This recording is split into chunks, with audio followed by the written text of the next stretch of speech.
Hola, ¿qué tal, hijos de la luna? Buenos días, buenas tardes o buenas noches, dependiendo del horario en el que estén escuchando o viendo este podcast. Muchísimas gracias por elegirme para dejarme acompañarlos durante sus actividades del día a día mientras ocurre este episodio. El invitado del episodio de hoy es Alberto Urquiza. Es el investigador número uno del Chupacabras, es chileno. Es el quien llevó la investigación mejor hecha en dicho país, y de hecho en los países donde se habla de este críptido de Latinoamérica y en Puerto Rico, es quien ha tenido el mayor número de conocimientos, porque es quien ha llevado a cabo el mayor número de investigaciones desde el año 2000-2001. Ahorita vamos a ver en la plática. Es un gran invitado que nos va a despejar muchas dudas de este tema que muchos de ustedes me habían estado pidiendo que hablara. Hay un episodio sobre el chupacabras que subí hace en 2020, por ahí de mediados de 2020. Seguramente ya lo habrán visto muchos, otros quizá no, pero creo que este es el capítulo definitivo sobre este críptido latinoamericano, supuestamente. Ahorita vamos a ver que puede que no sea latinoamericano, pero creo que es el capítulo definitivo donde despejaré, o más que yo, Alberto, nos hará favor de despejarnos muchas dudas al respecto de esta criatura. Así que pónganse cómodos, traigan sus audífonos, su bebida favorita, una bebida caliente para el frío que está haciendo aquí en México, o si son de otra parte del mundo, una bebida refrescante, una botanita. Pónganse cómodos y cerca de una hora vamos a estar platicando con Alberto sobre esto. Así que vamos con la intro y muchísimas gracias.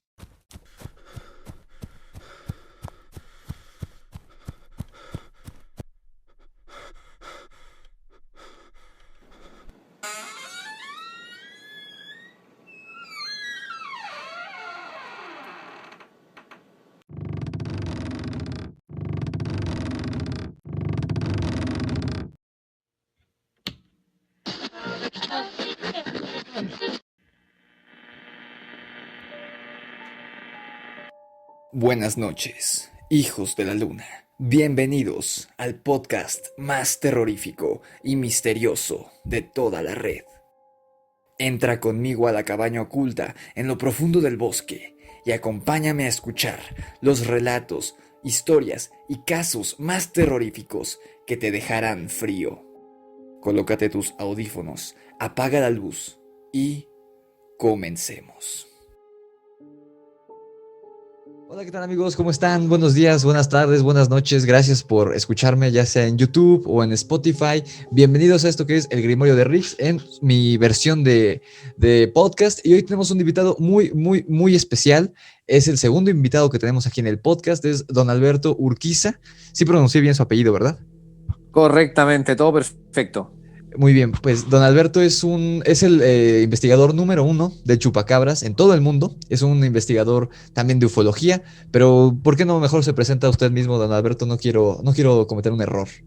No, amigo mío, la verdad es que es todo correcto. Yo soy cientista político, director de televisión, soy panelista de televisión, tengo una corporación de derecho privado que se dedica con personería jurídica, que se dedica a la investigación de fenómenos anómalos, por lo cual yo veo desde lo que es muy famoso aquí en Chile, terremotos, maremotos, cambios climáticos, aluviones y también fenómenos ovni, alienígenas ancestrales, todo lo que tiene que ver con la historia, con la neocultura, con este neoconocimiento que viene desde la época de Eric von Däniken y todos esos tiempos, más todos los programas que me ha tocado hacer a mí. Soy escritor, tengo 5 libros, y evidentemente el caso del chupacabra, la verdad que por una broma de un periodista, el año 2000 me metí en el tema sin saber absolutamente nada, pero tuve la suerte de realizar, creo yo, sinceramente, la mejor investigación a nivel mundial del fenómeno del chupacabra. Muy interesante. Ahorita vamos a entrar un poquito a fondo, perdón, en ese tema. ¿Nos podría dar, antes de comenzar, para los que ¿Sí? no lo sigan en sus redes, cómo están en sus redes sociales, en su canal de YouTube, en Facebook, qué redes utiliza? En este momento en Facebook, Alberto Urquiza García, y muy pronto en Freedom FM TV, que es el canal que va a sacar todos los programas, todas las situaciones, todas las informaciones de lo que estoy haciendo y de lo que se ha hecho durante 23 años en esto. Así que por mientras en Facebook y evidentemente en Instagram, a Urquiza G1, ahí me encuentran, ahí estoy recién partiendo, ¿eh? Llevo pocos Ok. días, pocas semanas en el tema, pero ya vamos a entrar con todo en YouTube, en Facebook en Instagram, en las páginas en internet y con este nuevo medio, es una radio, canal de televisión, en donde va a estar todos los fenómenos anómalos abarcándose ahí. Excelente, muchas gracias, don Alberto. Pues ya saben, si están viendo esto en YouTube, está aquí abajo en la descripción los links a las redes de don Alberto. También están mis redes en Instagram, Facebook y en Twitch me encuentran. Y bueno, si están escuchando esto por primera vez en YouTube, por favor suscríbanse, denle clic a la campanita de notificaciones. Y si están escuchando en Spotify, por favor dense una vuelta por YouTube porque también hay mucho material que sé que les va a gustar. Pues empezando ya de lleno con nuestro invitadazo, tengo aquí las preguntas.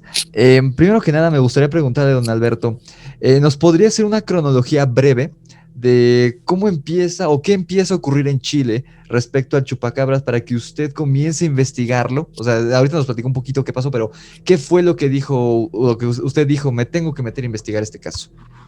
Fíjate que de verdad fue una broma de un gran periodista chileno que se llama Patricio Varela.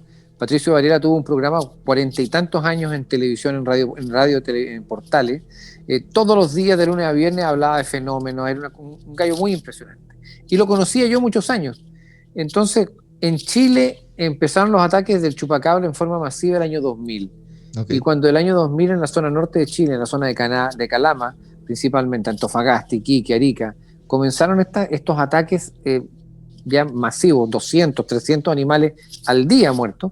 Yo lo vi en la noticia y un día un equipo de prensa de Chilevisión llegó a la casa de Patricio Varela.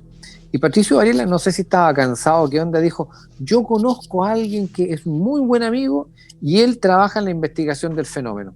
Entonces le dijo, miren, les doy la dirección, este es su teléfono, pero llámenlo, o sea, vayan, yo lo voy a llamar por teléfono avisándole que ustedes están ahí porque yo hablé con él hace como 15 minutos.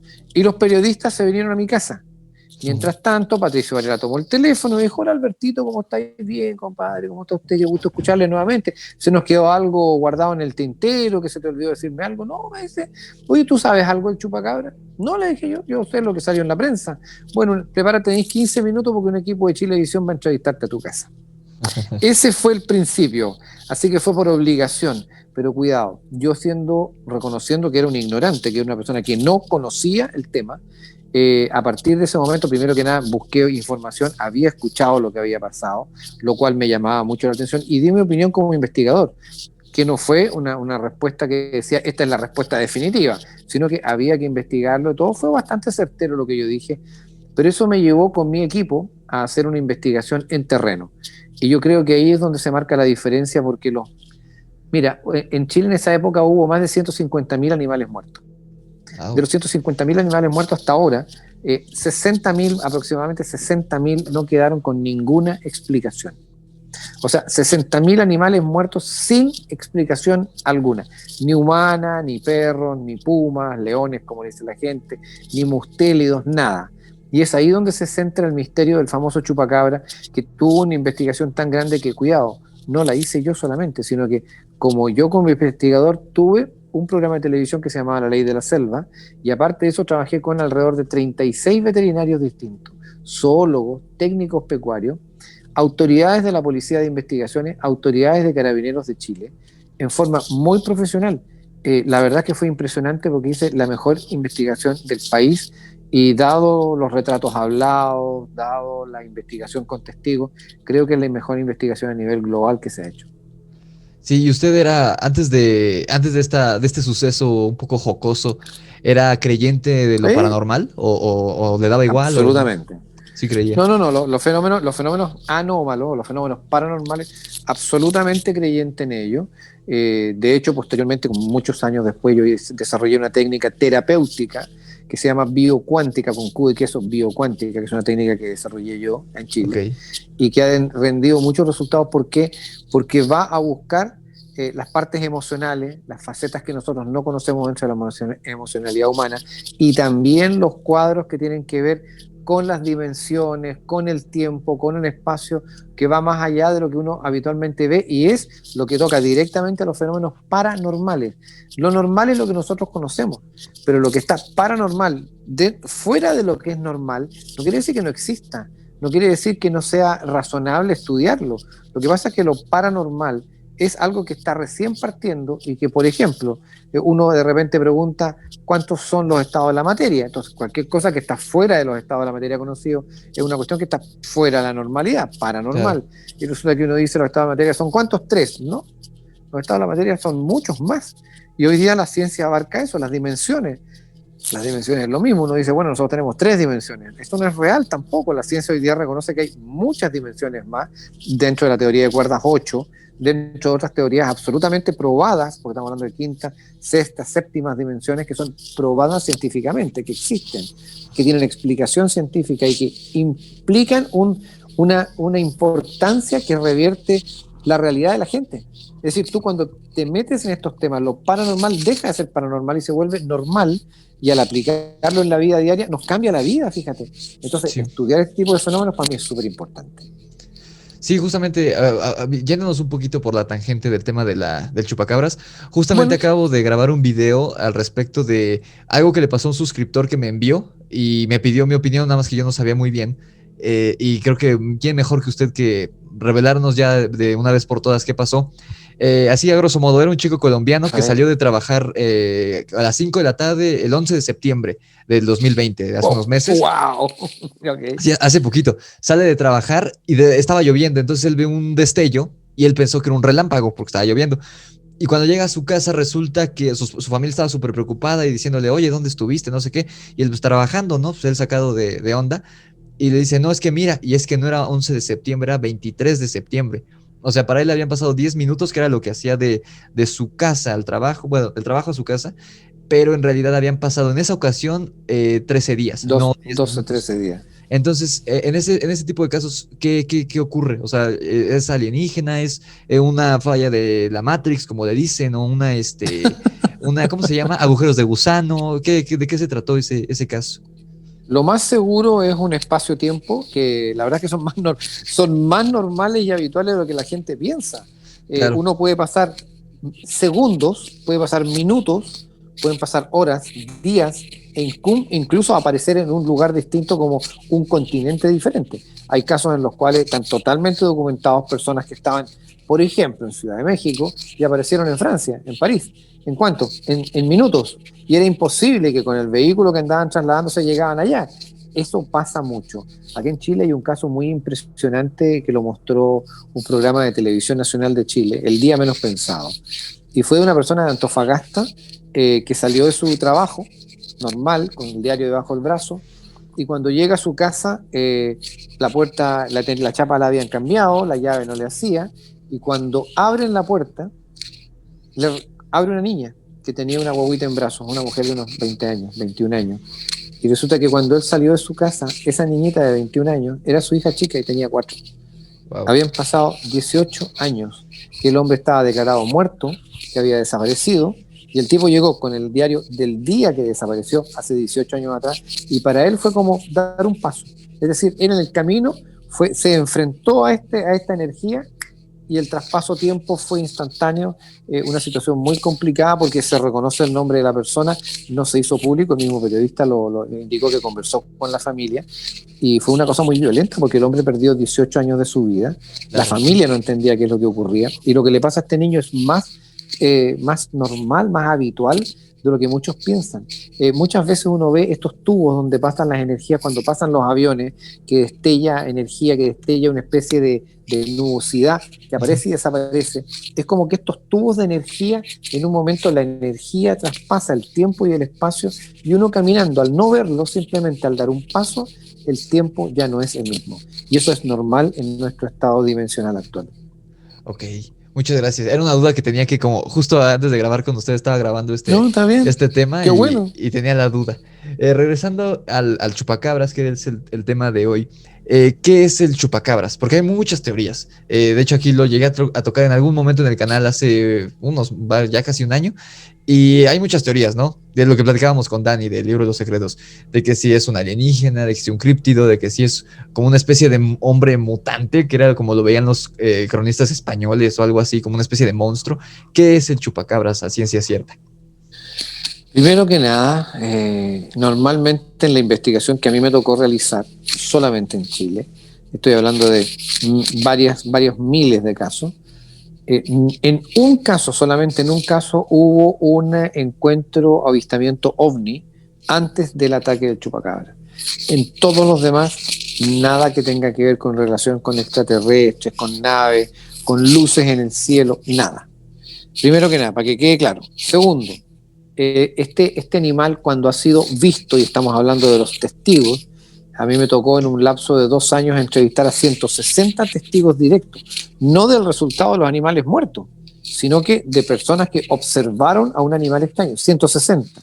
Y producto de ese avistamiento de 160 testigos, se realizó un retrato hablado de características policiales, que es el que, bueno, después tú vas a poder mostrar en el programa, que es único, porque eso corresponde a 160 personas distintas que no se conocen entre sí, de distintas partes de un país, en distintas semanas, meses y años, que lograron determinar que el animal era muy semejante a lo que pueden ver las personas en pantalla. Eso es súper importante porque ve un animal que aparentemente, bueno, es cuadrúpedo, tiene cuatro extremidades, pero es bípedo al caminar. Puede caminar en 4 patas, puede caminar en 2 patas. El tamaño es de aproximadamente 30 centímetros, el más pequeño, hasta más de 2 metros de altura, el más grande, de color oscuro negro, con el pecho blanco como las gallinas castellanas, un blanco plomizo. Para mí es un mamífero, que reúne condiciones muy combinadas de un oso con un mono, un simio. Las piernas, los cuartos traseros son muy grandes como las de un canguro. Da saltos muy grandes, 15, 20 metros medidos con winchas, con testigos. Es un animal que se aleja de la luz, por lo cual es un animal muy inteligente. Cuando se le ponen trampas, ataca en el jardín del lado donde está oscuro, pero no ataca donde están las cámaras, los sensores. Es impresionante. Y eso ya pasó en varias partes. No es un animal. Uno, es una especie. Okay. Por ejemplo, en Chile el año 2004 o 2005 se reconocieron 3 ataques la misma noche. En Curicó, aproximadamente unos 300 kilómetros al norte de Santiago, en Rancagua, aproximadamente unos 150 kilómetros, 120 kilómetros de Santiago, y en Viña del Mar, a unos 80, 90 kilómetros de Santiago, el mismo día, la misma noche, entre las 1 de la mañana y las 5 de la mañana, ocurrieron 3 casos idénticos, lo cual obviamente indica que no es un animal que andaba en avión atacando de una ciudad a una ciudad, sino que fueron obviamente varios animales que atacaron simultáneamente en distintos lugares. Claro, sí, porque aparte, ahora que menciona la fecha en la que usted empieza a investigar, en el 2000, coincide sí. también con las fechas de Puerto Rico, que está muy, muy alejado de Chile, sí. E incluso con algunas zonas de aquí de México, que era lo que platicábamos la otra vez, que se dio casi al mismo tiempo en los 3 lugares. Y le comentaba que se me hacía muy curioso que su investigación, que es la más grande, la más extensa a nivel mundial, es mucho más extensa que la que se hizo aquí en México, si es que aquí en México se llegó a hacer algo, que creo que sí lo llegaron a hacer como periódicos, pero muy por encimita. Sí, muy superficiales. Sí, por encima, y no eran gente especializada, eran mejor periodistas amarillistas que le decían, oye, lánzate y toma las fotos, y ya, y era lo que, bueno, yo era muy niño, pero lo que he visto hasta la fecha es eso, ¿no? Y curiosamente mucha gente dice que el chupacabras es un críptido o lo que sea mexicano, y curiosamente no está solo en México, está en muchas partes de Latinoamérica. Está en muchas partes de otros países del mundo. En la India se le ha visto, en España se le ha visto. Okay. Y es verdad, por ejemplo, uno puede arrogarse con ese... Es que nosotros somos típicamente de repente nacionalistas. Nos gusta que si nos pasa algo, a nosotros es que nos pasó. No le pasó al del lado ni le pasó a otro. Y eso es ciertamente normal. Pero cuidado, por ejemplo, el típico documento previo. Hay un capítulo de Bonanza. ¿Se acuerda de la serie Bonanza? Sí. Juro que le mataré, Joe Cartwright, donde estaba la familia Cartwright en su campo. Y hay un capítulo que es el chotacabra. Wow. Y se habla del chupacabra, del chotacabra, y se habla en el capítulo de él. Pero la serie es de fines de los años 50, principios de los años 60. Entonces, sí. Por favor, si nosotros estamos hablando de los años 60, 70, 80, 90, y que en el 2000 esto explota de esta manera, bueno, ¿y cómo en un programa de televisión 40 años antes estaban hablando del chupacabra? Hay en Chile libros, hablamos 1870, que hay un escritor chileno que se llama Celey Mora Penrose, que él destaca los libros antiguos, y él habla que en 1870, en textos de la prensa, hablaban del ataque del Piuchen. Okay. Del Piuchen. Y los ataques del Piuchen encontraban a los animales desangrados, pero sin sangre en la piel o en las plumas. No habían huellas alrededor de los animales muertos, nadie sentía ruidos ninguno, y se supone que este animal como que le absorbía el alma a los seres. Ahí está la parte mitológica. Okay. El Piuchen, aparte de esto, está en las raíces ancestrales de los pueblos mapudungun, de los pueblos picunche, huilliche, pehuenche, mapuche, y estos pueblos hablan del Piuchen, y hablan del Piuchen como una serpiente alada, como una especie de gallina serpiente, algo raro que va y al lamerle la saliva como que le absorbe el alma a las personas. Por lo cual el animal ya existe mitológicamente en las leyendas antiguas de los pueblos ancestrales en Chile hace 200, 300 o 400 años atrás, que claro, si bien el nombre no es el mismo, el hecho del ataque y de la forma en que se realiza la agresión es exactamente igual a lo de ahora. No hay huella. La gran mayoría de los animales están muertos por aplastamiento, cuidado, por aplastamiento. Casi nunca hay animales desgarrados, okay, por lo cual se elimina completamente la acción de un perro, de un puma, que van a alimentarse. Y si no se alimentaran, igual ellos cuando toman a las presas las desgarran. No puede ser tampoco un animal tan pequeño como un murciélago, un vampiro, que en Chile encontramos uno y lo mostramos en televisión en el programa La Ley de la Selva, que fue por primera vez expuesto en un medio de comunicación vivo, y lo mostramos alimentándose, pero las heridas que él provocaría no mataría a un camello o a una llama o a una vaca o a un caballo, porque cuidado, el chupacabra no solamente ataca gallinas o ovejas, ataca animales mayores y también ataca seres humanos. Y es ahí donde tomamos un problema. Tenemos el fenómeno de Guarapiranga en Brasil, tenemos varios casos en Chile, 5 casos documentados, hechos públicos, donde las personas fueron atacadas por un animal extraño, muy semejante entre sí en distintos lugares, y bueno, todos traumáticos, todas situaciones muy violentas. La verdad que es impactante llegar a ver y darnos cuenta que esto no es ese periodismo amarillista que de repente vende animales con unas columnas vertebrales salidas con los huesos para afuera. Eso no corresponde a la realidad. Nunca me ha tocado a mí, en ninguno de los casos que me hice en la investigación en Chile, que alguien haya visto eso. Y hoy estamos hablando de cientos de testigos de distintas edades, autoridades policiales, alcaldes, médicos, ingenieros, campesinos, hombres, mujeres, niños y adultos.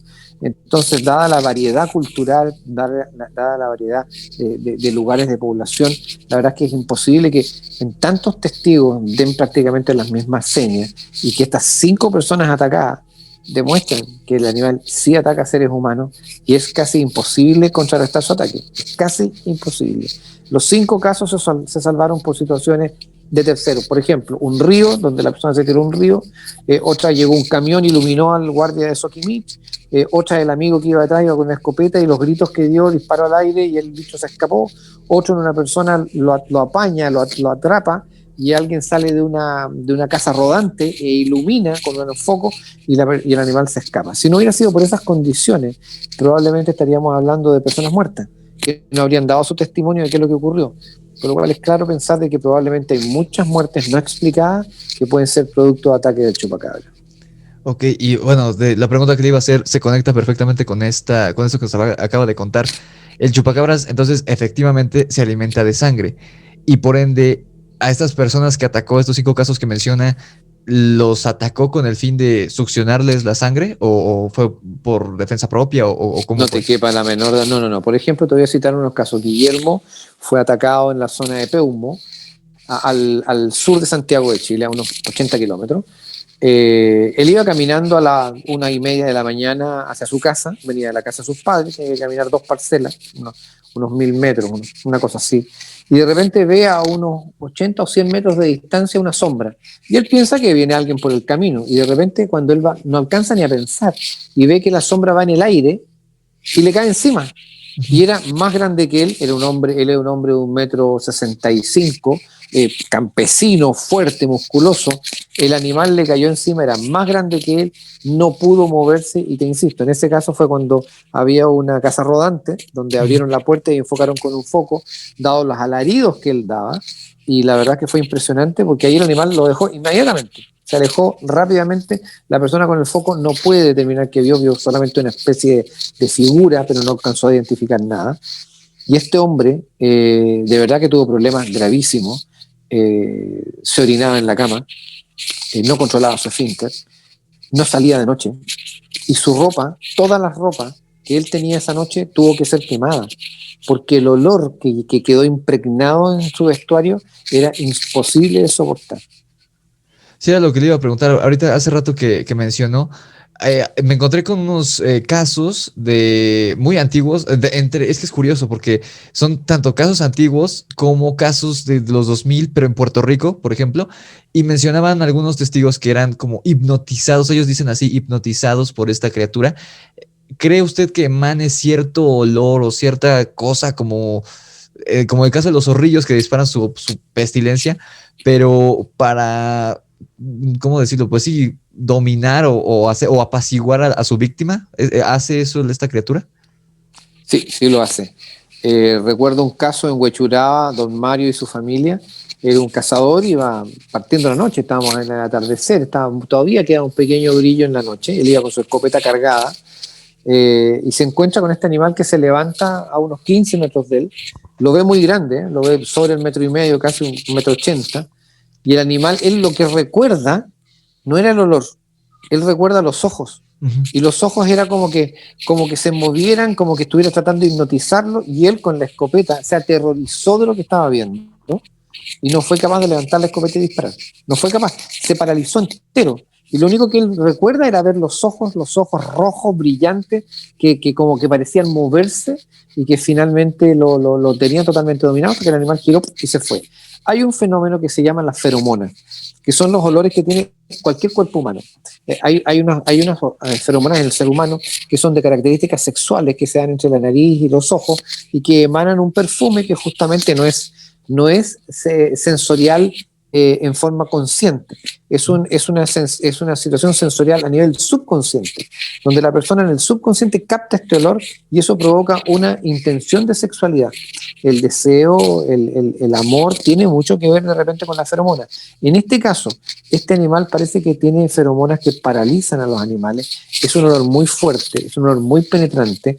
Para las personas que lo han escuchado, que lo han percibido, que lo han sentido, es un olor que parece la podredumbre de miles de animales juntos y que simplemente uno queda como aturdido, bloqueado, producto de la feromona que es la que lanza este animal para paralizar a sus presas. Y por eso mismo, cuando ataca, por ejemplo, a gansos, a cisnes, a gallinas, no hay ruido.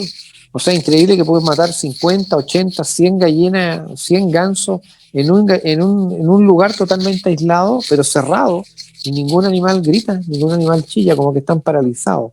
La gran mayoría, él cuando rompe las rejas, entra al lugar y les aplasta para no dejar huella. Y muchos de los animales, la gran mayoría, están muertos porque los pisó.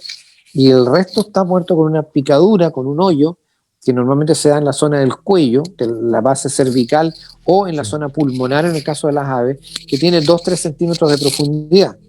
Y esas 2-3 centímetros de profundidad es el hoyo que produce esta absorción de sangre, en la cual los animales sí quedan desangrados.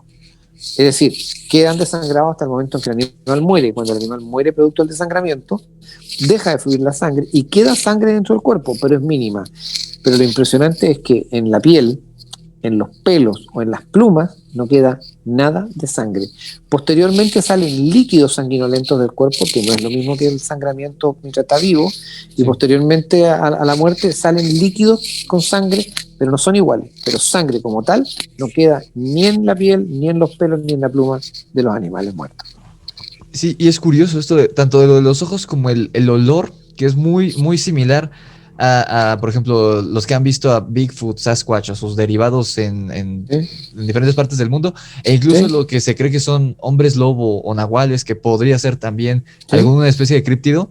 Todos, bueno, estas tres criaturas, el chupacabras, Bigfoot y estos hombres lobo, nahuales o lo que sea, todos tienen en común esta peste que dicen literalmente que huele como entre perro mojado y entre carne podrida. Es muy, muy curioso. Es que tenemos que tomar en cuenta que, por ejemplo, en la parte literaria, que es una de las formas en las cuales se ha difundido más este tipo de fenómenos, me refiero específicamente a lo que es los vampiros, Sí. O por ejemplo, el hombre lobo, los vampiros, tienen raíces que son dobles. Una, la histórica, cuando uno habla en Rumania, en Hungría, del empalador. Sí. Entonces uno dice, hay un hombre que empalaba a la gente, se alimentaba de sangre, se comía el corazón, cosa que ocurría en otros pueblos, como los aztecas, por ejemplo. Sí. Pero resulta que uno empieza a ver que hay una similitud donde de repente se busca, como en el hombre lobo, se busca que sea un ser humano el que hace el ataque, Uh-huh. que sea una persona que se transforma en ese animal. Entonces ahí uno se da cuenta que la verdad es que eso es la búsqueda de una explicación a algo que es inexplicable. Por ejemplo, en Francia, el Gévaudan es un animal impresionante que incluso tiene monumentos, porque Sí. fue tan gigantesco y por más que se le buscó, por más que cazadores fueron profesionales a buscarlo, finalmente no lograron jamás hallarlo y era un animal de gran tamaño. Y ahí es Exacto. donde se asocia. Hay formas de vida como Bigfoot en la zona norte de Estados Unidos, el sur de Canadá. ¿Existe un animal así? Y mi respuesta en base a los animales desconocidos que se descubren cada año es sí. No tengo ninguna duda que existen animales de esas características que no son conocidos todavía por la investigación científica y lamentablemente hay mucha gente que se hace la graciosa, que se disfraza o que busca llamar la atención falsificando materiales que no aportan en nada a la investigación y al contrario la dañan. Claro. Sí, así es. Yo también coincido con usted. Y bueno, ahorita, la verdad, también me acaba de abrir los ojos ante que habían chupacabras en otras partes del mundo, o sea, más miembros de esta especie. Yo pensé que solo era en Latinoamérica. No, Entonces, le hago una pregunta que ya tenía preparada, que es de Latinoamérica, pero pues tiene que ver. ¿Cree que el lobishomen, porque aquí vale la pena hacer la diferenciación, que el lobishomen no es lo mismo que el lobizón, los dos son de Brasil, pero el lobishomen es pues una leyenda de Brasil en la que supuestamente un hombre que moría en forma de hombre lobo reencarnaba, o bueno, no reencarnaba, como que se levantaba de la muerte en manera de lobishomen, y el lobishomen es una criatura vampírica que su aspecto es como si fuera un simio, peludo, pero con la cabeza calva. Y le digo, también es vampírico. Entonces, ¿usted cree que haya una cierta similitud, o bueno, similitud, más bien una conexión entre este lobishomen y el chupacabras? Una malinterpretación antiquísima.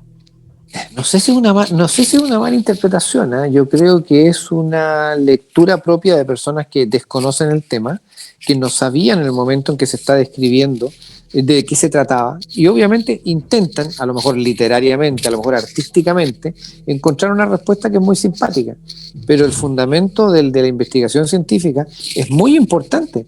Este tipo de fenómenos existía en el Antiguo Egipto, esto existía en la Antigua Grecia, y por eso es que nosotros cuando vamos buscando y encontramos la historia de Drácula, por ejemplo, la verdad es que Drácula no es que el escritor de Drácula hizo la obra, esto venía de un relato de cientos o miles de años antes, donde se encontraban a personas que eran muy malas y que se alimentaban de sangre o se alimentaban del alma de las personas, comerles el corazón, o de formas de vida que nadie podía explicar que existiera y que fueran de esa manera. Pongo un paralelo. Durante prácticamente 80 o 100 años del conocimiento de los dinosaurios y de las especies que existían hace 70, 80, 100 millones de años atrás, se conocían los esqueletos de una bestia marina que se llamaba el celacanto. Y el celacanto era un animal muy grande, que estaba totalmente extinto desde 300 millones de años atrás. Y de repente, en los años 50, en los años 70, encontraron un pez raro y después lograron determinar ya en los años 70, 80 que se trataba del celacanto, que estaba vivo Así en es. las costas de Madagascar, en las costas de Sudáfrica, en las costas de Monterrey. Perdón, pero si el animal estaba extinto hace 300 millones de años, ¿no? Lo que pasa es que no lo habían visto. Así es. Uno puede encontrar animales como el okapi en la zona de Vietnam, donde el okapi es como un burro, es como un camello, es un animal extraño, Sí. pero no existía, y lo encontraron y es un animal grande, pero no lo habían visto y estaba ahí, existía, era real. Cada año se encuentran 2.000, 3.000 especies nuevas de formas de vida. Algunas son bacterianas, algunas vienen del espacio, bacterianamente, pero otras son absolutamente submarinas o terrestres y están ahí existiendo sin que nosotros lo sepamos. El ser humano tiene que ser un poquito más humilde, no creerse Dios, no creer que todo lo sabe, porque si cree que todo lo sabe no hay algo nuevo. ¿Y saben qué? La ciencia no es estática. La ciencia no es lo que ya se sabe y está listo. No, la ciencia siempre está en evolución, la ciencia siempre está en construcción de algo nuevo, porque la ciencia siempre descubre cosas nuevas. Así es, exactamente. Yo opino exactamente lo mismo que usted. Justamente hace como un mes más o menos, hablamos aquí en el canal de una ciudad perdida, la ciudad del dios Mono, que encontraron creo que fue en Costa Rica, no recuerdo bien, pero era una ciudad que lo mencionaba Cortés, que Cortés la buscó, era como muy parecida a Cíbola, nada más que no era una ciudad de oro, sino que la llamaban la ciudad blanca, porque todos los edificios eran blancos, según lo que contaban los españoles que lo habían visto. Cortés la buscó, nunca la encontró, y hubo españoles que la encontraron y que dicen que allá había un simio gigante y que por eso fue de los pocos territorios que se mantuvieron inmaculados tras la conquista, porque este mono gigante, que era como una especie de dios para ellos, pero quizá era un críptido, o un animal que a lo mejor estaba a punto de extinguirse, y el último ejemplar vivía ahí con ellos en Costa Rica y ellos lo domesticaron de alguna manera, pues nunca pudieron conquistarlo, pero encontraron los restos, las ruinas de la ciudad, las encontraron hace 2-3 años. Y efectivamente habían muchos animales que se creían extintos, animales, una especie como de perico, de guacamaya, varios animales que se creían extintos. Entonces eso deja como la pregunta abierta de que quizá este simio era algo real, que obviamente los españoles veían como algo leyenda, como un monstruo legendario, pero en realidad era a lo mejor un críptido, una de estas criaturas que quedó ahí viva entre la selva de Costa Rica hace 500 años y que se extinguió poquito después de la conquista. Yo creo que tenemos que tener en cuenta algo muy importante. Las 7 ciudades de Cíbola, quizás estas ciudades construidas entre medio de las rocas de los indios pueblos, en la zona de Arizona, de Nuevo México, las 7 ciudades de Cíbola, El Dorado, tan buscado, la ciudad de los Césares, tan buscada, todos se corresponden a lugares que en algún momento a los españoles se les indicaba que existían. Exacto. Algunos españoles en esta época dijeron que al llegar ellos a este nuevo continente la habían encontrado, pero fueron pocos. Fueron pocos los que llegaron a decir que la habían encontrado. Algunos personajes han desaparecido en la búsqueda de esta ciudad, incluso científicos hace no muchos años atrás. Por lo cual uno dice, ¿hasta dónde conocemos nosotros lo que los pueblos antiguos existían? De repente, por ejemplo, acá en la zona de Perú y Bolivia está Tiahuanaco. Uno va al Imperio Inca, en la zona del Cusco, y uno cuando ve las construcciones andinas, es maravilloso, y dicen, fueron los incas. No, señor. Uno cuando va y ve los muros en los pueblos, en las ciudades, construcciones maravillosas, están los símbolos tiahuanacos. Y uno cuando busca la cultura tiahuanaco no encuentra nada, salvo las ruinas, y que son hoy día una absoluta ignorancia de parte de todos, porque no se sabe qué es lo que había ni a cuándo corresponde, que hoy día ya se está diciendo que son restos muy probablemente de hace 10.000 a 12.000 años atrás, no de ahora, no son pueblos que construyeron hace 1.200 años, hace 2.000 años con suerte, sino que son pueblos que tenían existencia hace 10.000 años atrás, 12.000 años atrás. Y ahí es donde nosotros decimos hasta dónde conocemos nuestra cultura. Hoy día en la zona de ustedes, en la zona de Yucatán, en la zona de Guatemala, en la zona de Honduras, en la zona de Belice, siempre se están encontrando nuevas ruinas, nuevas zonas de construcciones, y uno dice, ¿y a quién le corresponde esto? ¿Quiénes fueron los pueblos que estuvieron aquí? Y muchas veces no solo son los aztecas, uno va más atrás, más atrás y más atrás, y uno se va dando cuenta que habían culturas y habían civilizaciones totalmente distintas a las conocidas y que eran milenariamente más antiguas, de las cuales nosotros no tenemos idea. Así es. Sí, efectivamente, sí hay muchos casos así.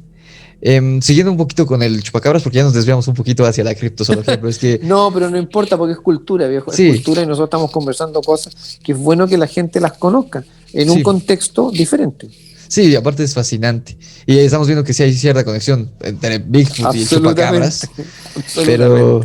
Pero bueno, quería preguntarle también si hay se lo platiqué brevemente en el podcast que grabamos con el libro de los secretos, y aquí lo vuelvo a repetir. El caso de Francisco Vázquez de Coronado, que justamente era uno de los que buscaban Cíbola.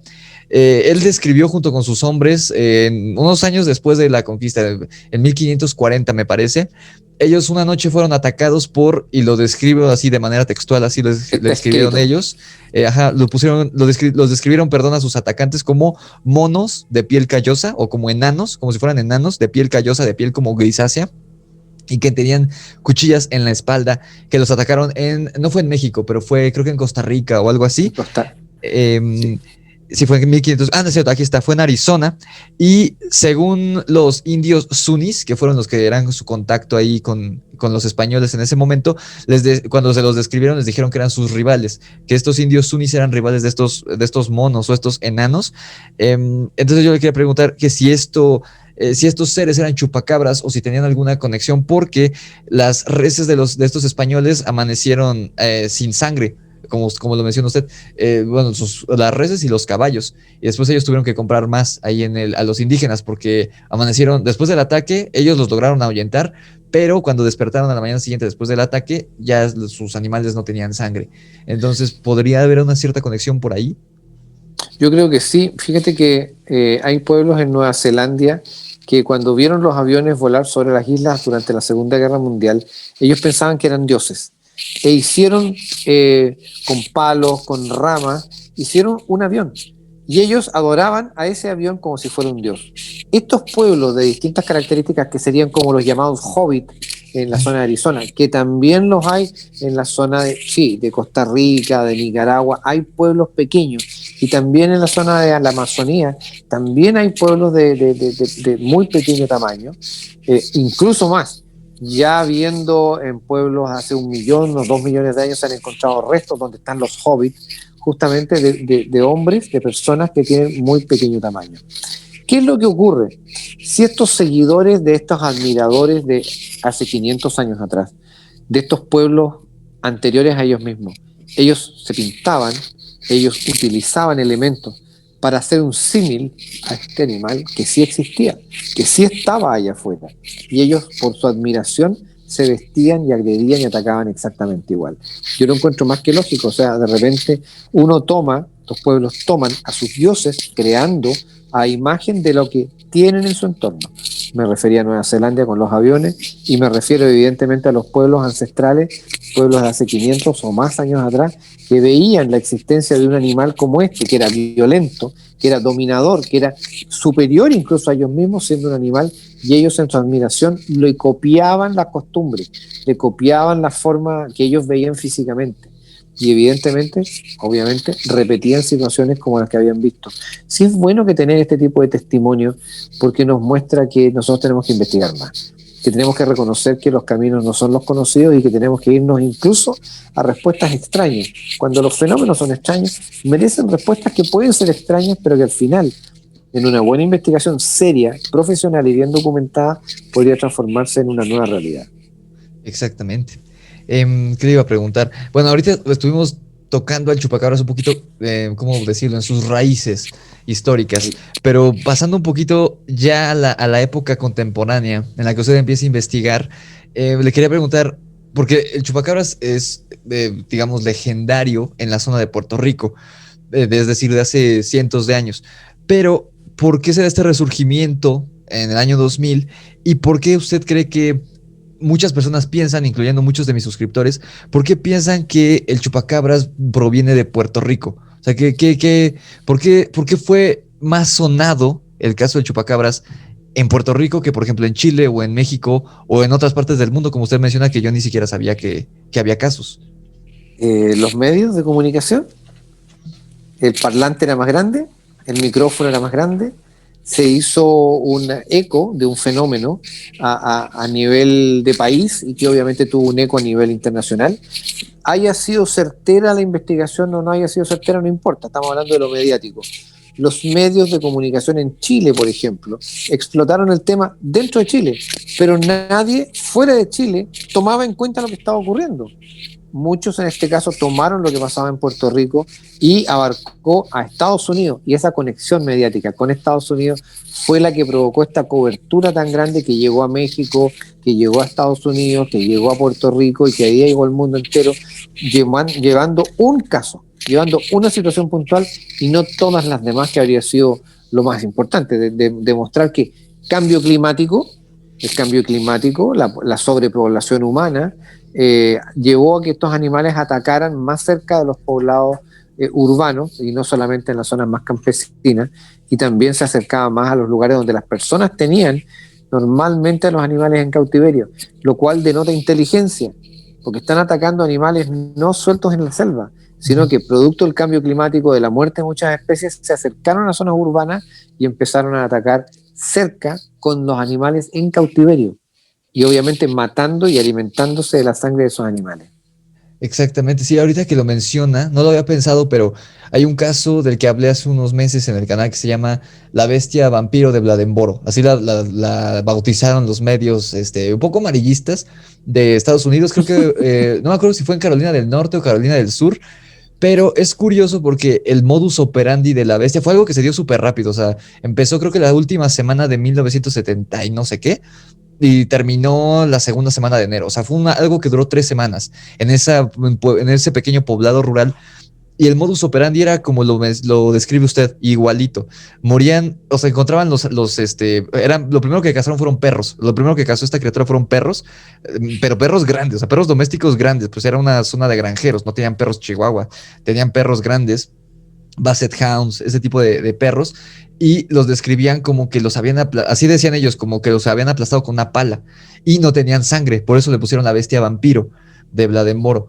Pero lo que me hace un poco de ruido aquí, y a lo mejor aquí ya fue tergiversación de los testigos, es que efectivamente el modus operandi era idéntico, pero el aspecto de la bestia de los que lo vieron, porque era un poblado muy chiquito, era casi casi como el de una pantera. O sea, era un felino más grande que un puma, un poco más grande que un puma, de color negro. Pero ahí variaba un poco el color, porque los que lo veían de noche decían que era negro, los que lo veían de día decían que era como pardo.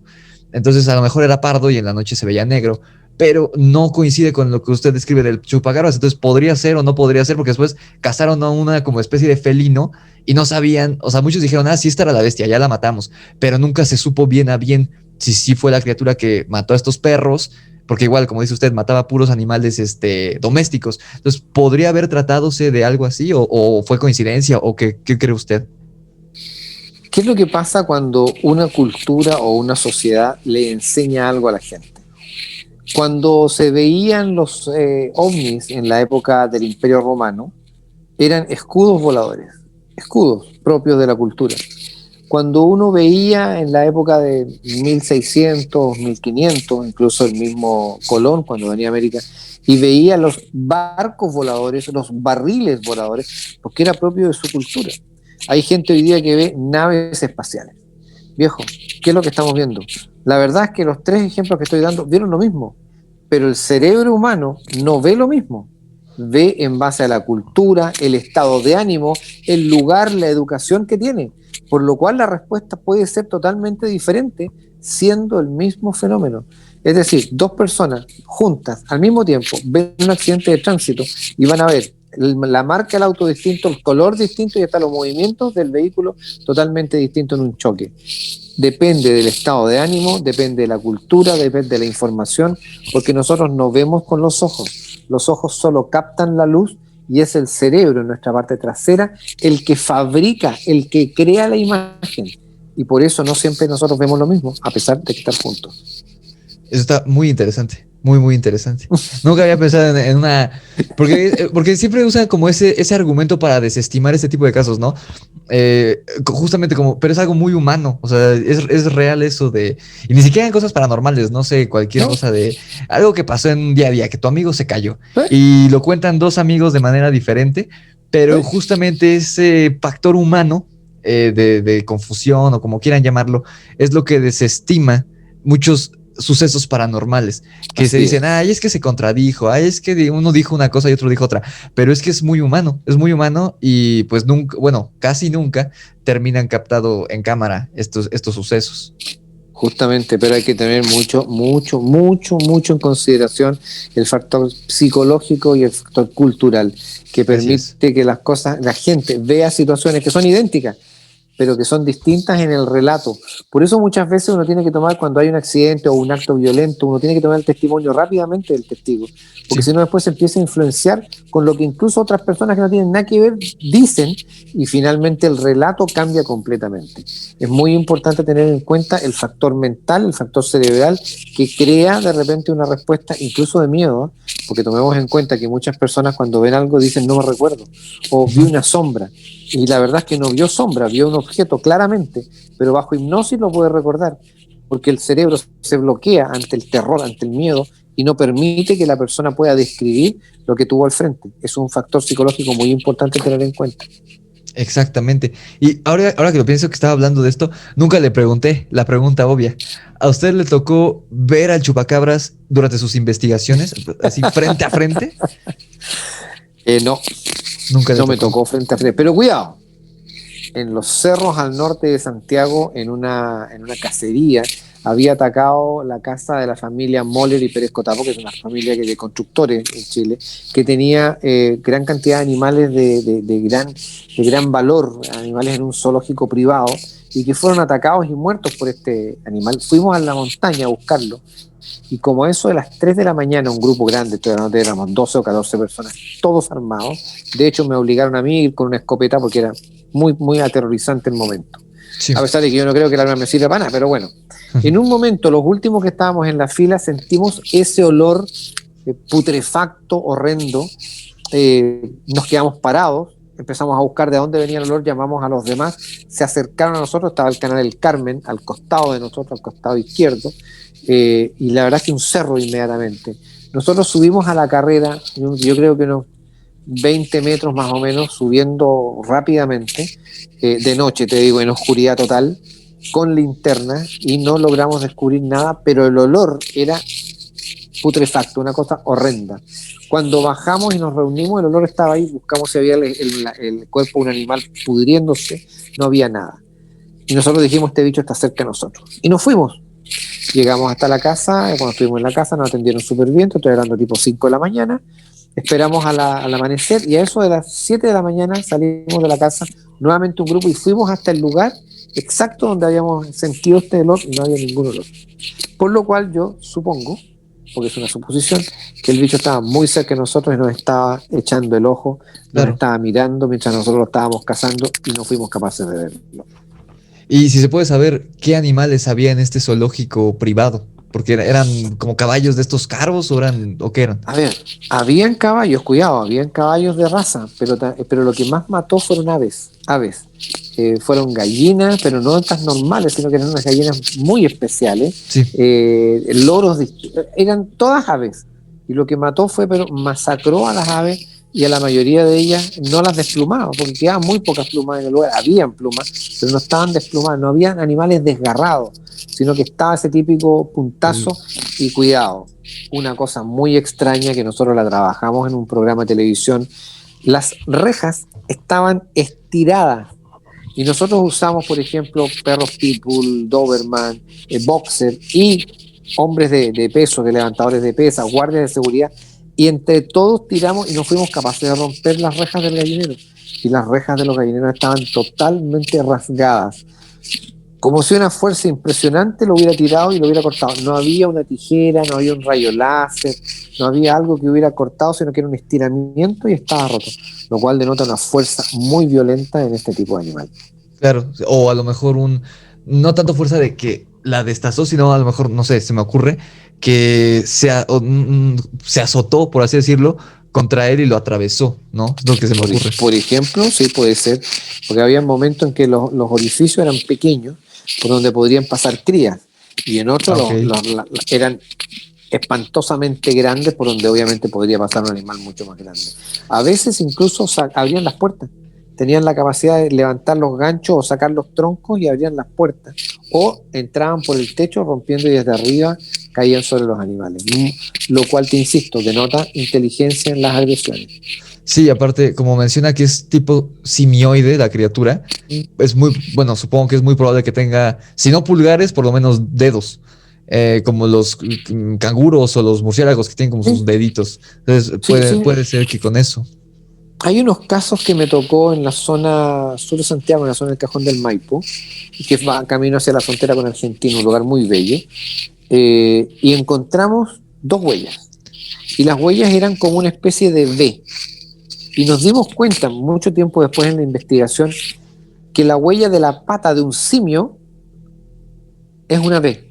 Sí. Porque tiene un dedo gordo acá y un dedo y la planta del pie estirada. Y la huella que queda es una V. Y las únicas huellas que nosotros encontramos, que fueron dos en lugares distintos, fueron estas V, estas huellas con tipo V, que fueron en el Cajón del Maipo y en otro lugar que en este momento no me acuerdo, creo que fue Curicó, donde se tomaron fotos y eran efectivamente como patas simiescas. Por lo cual no se descarta, pero el problema está en que en este país no hay simios, salvo en el zoológico. Claro. Sí, tiene razón. No había pensado en eso, pero sí. Y entonces, a lo mejor mi siguiente pregunta termina siendo un poco boba, pero creo que hay que despejarla. Entonces, Oye, aquí no hay pregunta tonta, viejo. Aquí no hay pregunta tonta. Todas las preguntas son atingentes y son importantes. Así que vamos. vale la pena decirla. Por estas personas a lo mejor que no son muy creyentes, ¿no? Para despejar todo. ¿Usted entonces descarta por completo que el chupacabra sea una criatura inventada en el laboratorio, como se llegó a decir en los 2000 en Puerto Rico, justamente, que fue donde más como que siento que se tergiversó la información? Sí. O sea, no es, Súper simple, sí. o sea, no Lo es un descarto mutante de completamente. ninguna manera. Pero por favor, si nosotros estamos hablando de las características de un animal, estamos hablando de lo que pasa, y sale una serie de televisión 40 años antes, y salen documentos 120, 130 años atrás, y tenemos historias mitológicas no solamente de un pueblo, sino de varios, de hace miles de años atrás. Por favor, alguien me va a decir que en esa época trabajaron biológicamente, químicamente en un laboratorio. En esa época no existía. No existía. El animal sí existe, estas formas sí existen y pertenecen al algo ancestral. Y si alguien ha agarrado uno de estos y los ha trabajado en un laboratorio, eso sería distinto. Pero que fue inventado en un laboratorio y que se le escapó, es como decir que el coronavirus viejo lo llevó un murciélago a una ciudad para que alguien se lo comiera. Mentira. Ok. Y también referente un poco a ese tema, no del coronavirus, sino del chupacabras, em, ¿llegó usted o alguno de los otros investigadores a analizar la sangre de esta criatura? Porque esta pregunta que le hago es, en el libro, en el mismo libro que le mencioné la otra vez, de los vampiros, que hablan un poquito de esta investigación de Puerto Rico, mencionan que el argumento por el que dicen que fue creado en un laboratorio es porque llegaron a analizar un par de gotas de sangre en una escena del crimen y que no coincidía biológicamente con un animal ni con el ser humano. Entonces, ¿usted llegó o algún investigador que sepa de otro país llegó a analizar la sangre de esta criatura? No, en ningún caso. En ningún caso, y se hicieron estudios, pero las sangres que se encontraron estaban en las heridas, pertenecían a los animales que eran las víctimas, aves, llamas, perros, pero en ningún caso había algo extraño. Lo que sí fueron unos pelos que se encontraron en la zona de Biluco, donde un chofer de una micro golpeó con el vidrio delantero a este animal y quedaron pelos marcados. Esos pelos se llevaron, se investigaron, se mostraron incluso en televisión para que hubiera más antecedentes y no se pudo encontrar de qué especie podía ser. Es decir, pelos de un animal totalmente desconocido. Pero sangre, no, nunca hemos encontrado sangre. Ok, esto de los pelos me resulta muy interesante porque no sé si llegó a ver un documental que había en Netflix hace un par de años sobre Bigfoot y son el caso del típico hombre que vive en el campo en Estados Unidos y sale de cacería los fines de semana con sus hijos y cuentan aterrados cómo vieron a Sasquatch y todo esto y ellos llevan pruebas con el tipo del documental que era un genetista, pero ellos están como entre enojados y entre que no lo pueden creer y entre decepcionados al final del documental, porque, spoiler, resulta que estos pelos eran de un oso. Y analizan varios casos, o sea, de todo, creo que incluso del Himalaya con el Yeti, y todos los pelos son o de oso o de lobo, o de perro incluso, de perro doméstico. No hay ninguno que resulte desconocido, como en este caso los que analizaron ustedes. Entonces se me hace una de dos, o ese documental estaba truqueado, y alguien no quería que saliera a la luz cierta información, o en efecto eran pelos de otro animal que estaban ahí en el bosque. Pero aquí me resulta interesante que sí lo analizaron y no hubo coincidencia genética con ningún otro animal de por ahí. Es más, hubo un encuentro de un esqueleto que fue encontrado en unas cuevas. Esto fue grabado por las personas que lo encontraron, no por los equipos de televisión. El video y parte de los esqueletos se llevaron a un veterinario, pero tenían un problema. Los huesos, cuando tú tratabas de tomar los huesos, que están grabados, bien documentados, que también se mostraron, porque yo trataba de ser lo más transparente posible, no guardando la información, sino que entregándola para que la gente supiera que había algo ahí y que era importante tener una investigación. Ok. Cuando los esqueletos se llevaban, los huesos se degradaban, parecían de ceniza, se desarmaban, cosa que es muy coincidente con lo que pasa con los huesos de los osos, porque los osos también se degradan. El hueso de los elefantes también se degrada, por lo cual pertenecería a ese tipo de características de un animal extraño. Y cuando se hizo la investigación, bueno, ahí tenemos un problema. El prejuicio dice que si el animal no es claro pero parece un perro, ¿qué es lo que es? Es un perro. Sí. En este caso, si los huesos se degradan, no son de un perro, por lo cual el veterinario que hizo la investigación se equivocó. Los medios de comunicación, muchas veces y muchos profesionales, me tocó lidiar con eso, viejo, están tan prejuiciados con la no creencia que prefieren negar algo que está ante sus ojos como algo distinto a aceptar de que hay algo nuevo. Y les cuesta mucho. Yo trabajé con 36 veterinarios, técnicos pecuarios, zoólogos diferentes. Personas que ninguno de ellos creía en esto, ninguno. Pero yo te confirmo, te voy a mandar unos programas donde la gente, gallos muy experimentados, dicen, pero es que es raro, es que no entendemos qué es lo que es. O sea, obviamente aquí pasa algo que no es normal. Esas palabras a mí me quedan súper bien, pero ¿cuál es el problema? Que muchas veces los medios de comunicación le echan carbón al fuego, falsificando, creando situaciones que no son reales, o bien, lamentablemente, desde el punto de vista de la negación de un hecho no conocido, prefieren destruirlo. Es decir, el medio de comunicación perjudica el fenómeno. Claro, el conocimiento, que es lo que se busca.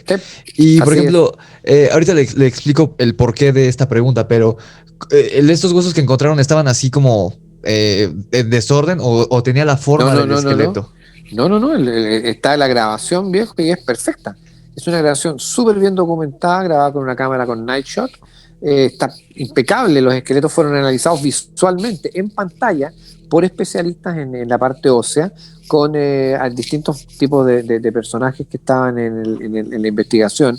Y la verdad es que todos se quedaban mirando, decir, bueno, a ver, esa estructura podría ser de un cánido, pero la zona alta del cráneo no corresponde, las patas no corresponden. Es decir, podría parecer que era un cánido, pero no era un cánido, porque obviamente no era. Y eso quedó documentado muy claramente en la investigación. Y además que los huesos se degradaran, se desaparecieran como si fueran cenizas.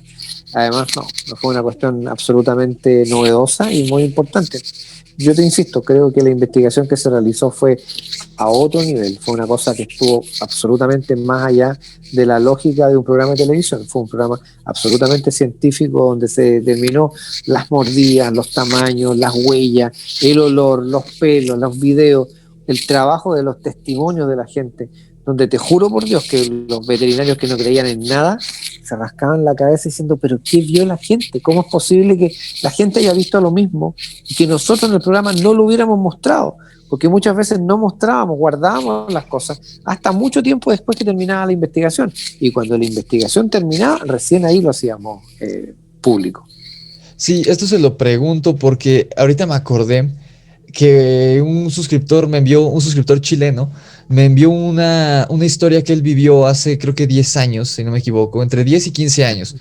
Y justamente, geográficamente, tenía similitud con lo que usted describe, el ecosistema que usted describe.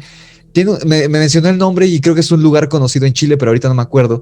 Es en una playa y es una cueva conocida en esa playa. Entonces él creo que estaba en un evento o algo así y se fue con sus amigos a pasear a la playa y dice que él encontró un esqueleto. Obviamente no tiene foto, pero me lo describió y me hizo un dibujo y haga de cuenta que era como el cráneo era muy parecido al de un gato, al cráneo de un gato, pero con los colmillos caninos muy muy largos, como si fueran dientes de sable, pero o sea, era una criatura, el cráneo era chiquito y el esqueleto, digamos, de la parte de arriba era pues normal, pero parecía ser que las patas delanteras eran como una especie de aletas, porque toda la parte, digamos, lo que sería la pata, era una sola pieza, o sea, no tenía como dedos, no tenía falanges, era como si fuera una aleta. Y la parte trasera eran patas, patas normales, patas de un cuadrúpedo, y como si tuviera cola, y él mencionaba que en la cola, en la punta de la cola todavía había un poco de pelo, o sea, un poco de piel. Entonces, yo lo investigué un poco, porque ese es un caso exclusivo del canal, que me lo envió a mí directamente este chico, y lo investigué y sí le encontré como cierto parecido con una criatura mitológica chilena, no me acuerdo cuál, pero sí como que ahí tenía un poco de relación. Pero ahora que lo dice, podría tener cierta conexión con un chupacabras. Bueno, con la especie de chupacabras, esta cosa, este esqueleto que encontró este chico. Lo único que no cuadraría es que él sí no se deshacían los huesos. Ellos incluso lo pudieron levantar, o sea, lo levantaron del piso donde estaba y lo iban a meter en una bolsa de plástico para llevarlo a una universidad en Chile, no me acuerdo cuál, a que lo investigaran, pero la mamá del chico, porque estaban trabajando ellos de meseros en una boda, la mamá que los había llevado, eran muy jóvenes, eran de esos trabajos de estudiante, entonces la mamá los había llevado a todos en su camioneta y ella cuando olió, porque obviamente ya era un esqueleto que llevaba relativamente poco tiempo de podrido, por eso todavía tenía como piel en la cola, la mamá lo olió y dijo, esa cosa no me la van a subir al coche, entonces eso se queda aquí y pues ya no se pudo saber qué era. Pero hay como cierta conexión. Por eso le preguntaba el aspecto del esqueleto para ver si pudo haber sido la misma especie. Mira, con tiempo yo te puedo mandar fotos para que se puedan observar con calma Claro. de esqueletos de gatos, del animal que encontraron en la cueva, de muchos detalles. Porque para mí, yo primero soy súper sincero, yo le creo a la persona que me cuenta algo que no lo grabó, que no lo fotografió. Yo le creo, pero no Yo tengo más también. pruebas, por lo cual queda como un testimonio y nada más. En cambio, Sí, cuando ya hay un trabajo policial, cuando hay un trabajo de seguimiento, de entrevista de los testigos, de búsqueda de documentación, de dibujo hecho por mucha gente, el trabajo se va perfeccionando. Yo le creo, pero la utilidad del testimonio llega solamente hasta ahí porque no hay más pruebas para documentar la realidad de lo mismo. Me ha tocado muchos casos donde la gente nos ha vendido, como decimos acá, la pomada, viejo, y no tiene absolutamente nada de real. Y muchas veces después la gente, no, que quería salir en la tele, que quería hacerme famoso, quería que sí, me pararan en la calle y me pidieran autógrafo. Y la verdad es que, claro, hay veces que la gente logra su cometido porque uno tratando de hacer un trabajo lo más serio y profesional posible, sí, tiende a caer lamentablemente en el engaño de terceras personas. Hay que claro, tener cuidado con eso. exactamente. Y bueno, pues ya para cerrar con el programa, me gustaría hacerle la última pregunta que creo que podría ser la más interesante, tomando en cuenta su Dale, viejo. experiencia. ¿Cuál fue el caso o los casos que a usted, al momento de llegar a investigar, que lo haya dejado más en shock, que haya dicho, que lo haya sacado así de balance? Yo creo que, a ver, hay muchos, hay muchos. El ataque a un camión de un container donde el animal se colgó y rajó el metal de los containers, lo cual es algo muy difícil de hacer. El testimonio de las personas que fueron atacadas creo que es brutal, Sí, es lo mejor. Pero el caso que a mí me tocó trabajar directamente desde el momento prácticamente en que ocurrió es el caso de Parral, de don Juan Acuña, que él fue atacado. La verdad es que la documentación a nivel policial, a nivel clínico, a nivel médico, posteriormente con tratamientos neurológicos, psiquiátricos, con hipnosis, con psicólogos, la verdad es que fue un trabajo muy profundo. Esto fue el año 2004 y Juan Acuña para mí es el caso mejor documentado, es el caso mejor trabajado, el que tiene más médicos, más policías, más testigos, más trabajo. Creo que es el mejor caso de una agresión de un chupacabra a una persona. y de este caso de Juan Acuña, ¿se puede saber qué le pasó? O sea, ¿de qué manera lo atacaron? Sí, él iba camino a su casa, venía de una fiesta. Él vio dos animales que inicialmente pensó como que eran perros, pero estos perros saltaban y parecían que se mantenían en el aire, o sea, daban saltos y se acercaban a él y él los veía como que estuvieran volando. Ok, Trataron de morderlo en el cuello, en la nuca, pero él se defendió, un hombre campo de gran incultura, un hombre que es tercero básico, eh, temporero, la verdad es que una persona muy humilde, pero muy sana, sí, muy buena. Este gallo finalmente se defendió, su cuerpo quedó con heridas desde los tobillos hasta la cabeza, sus brazos pero adivina, el cuello, la cabeza no recibió ninguna herida.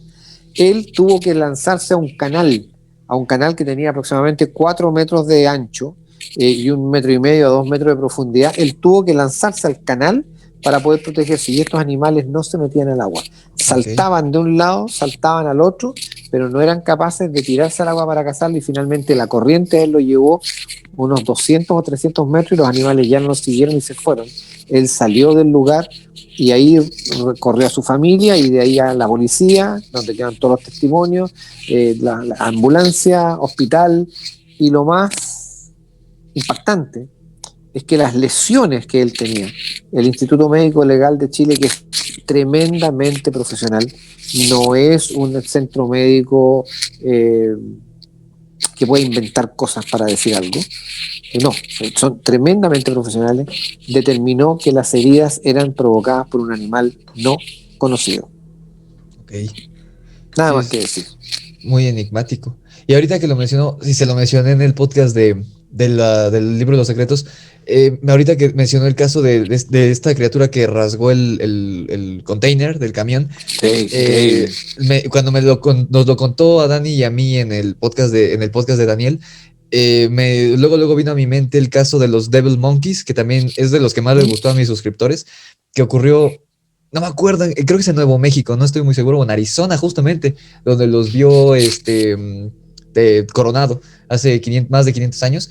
Y hay un caso de una chica, de una niña, bueno, en ese entonces una niña, porque aparte este caso es reciente, se puede decir de 2005 o algo así, y iba una familia, los papás y la niña en su coche en la carretera, y ellos los llaman los Devil Monkeys, los monos diabólicos, porque son como mandriles, porque de hecho se encontró un cadáver y no supieron determinar qué era, pero es casi un Exactamente. mandril. Y eran tan fuertes que rasgaron el metal del coche y están los arañazos y todo, y la niña igual quedó traumatizada, igual que este señor chileno en Estados Unidos. O sea, la diferencia es de distancia es mucha.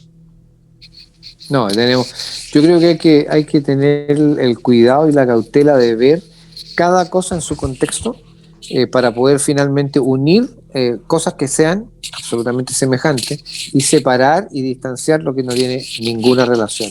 Hay que ver qué cosas fueron primeras, qué cosas fueron después y ver también los antecedentes de pueblos ancestrales, de animales ancestrales. Porque fíjense que los ataques de chupacabra en Chile siguen exactamente igual que hace 20 años atrás. Esta temporada con coronavirus, con violencia política, y resulta que el bicho atacó en Quinta Normal, atacó en los campos de Maule y mató muchos animales y está documentado. Y era el mismo modus operandi, la misma De siempre. fórmula en un momento tan difícil como el que estábamos viviendo nosotros. Eso de cierta manera es bueno, viéndolo del lado de pro vida, por así decirlo, pro vida animal, porque quiere decir que sigue existiendo allá afuera a pesar de los años y a Sí, pesar de todo. sí, así es. Así que ahí está allá afuera gozando de buena salud. Exacto. Y pues bueno, ya para cerrar, don Alberto, quisiera dar una conclusión respecto a este tema o algo que decir a la audiencia. Bueno, primero que nada que es un muy buen trabajo que se hizo, pero independiente de eso estamos viviendo una época de cambio en la cual el intelecto humano tiene que permitir ver cosas nuevas y no negar porque sí. El ser humano tiene que darse cuenta que no lo sabe todo y tenemos que darnos cuenta que lo que nos rodea tampoco lo dominamos, por lo cual hay que aprender con humildad, crecer internamente para en ese crecimiento llevarnos a una mejor vida. Yo creo que hoy día no hay que negar ni atacar a las personas porque piensen diferente o porque hagan investigaciones distintas, sino que hay que reconocer que el mundo nos está dando una posibilidad de que nosotros cambiemos, de que nosotros nos respetemos, de que no destruyamos nuestro planeta, que cuidemos nuestra alimentación, que cuidemos los animales que están alrededor nuestro, no los depredemos con estas flotas pesqueras que están destruyendo la flora, la fauna marina de manera impactante y que nosotros nos cuidemos de la basura, que nosotros nos cuidemos simplemente porque nuestro medio ambiente está siendo herido por nosotros y por el cambio climático natural y muchas otras condiciones. Cuidemos nuestra vida. ¿Saben qué? Nosotros no nos podemos ir a vivir a otro planeta, nosotros somos de aquí. Entonces tenemos que tener mucho cuidado, quedámonos mucho, aprendamos a respetar y simplemente seamos mejores seres humanos. Exacto, don Alberto, yo estoy completamente de acuerdo con usted. Pues muchísimas gracias, don Alberto, por hacernos el honor de engalanarnos este podcast Gracias, viejo. de los primeros invitados que tenemos. Muchísimas gracias, de verdad. Los que nos estén escuchando, tanto en YouTube como en Spotify, ya saben que aquí abajo de la descripción en YouTube encuentran las redes de Don Alberto Urquiza y las mías, por si nos quieren seguir por allá. Pues creo que es todo. Muchísimas gracias por escucharnos, por vernos, y nos vemos en la oscuridad.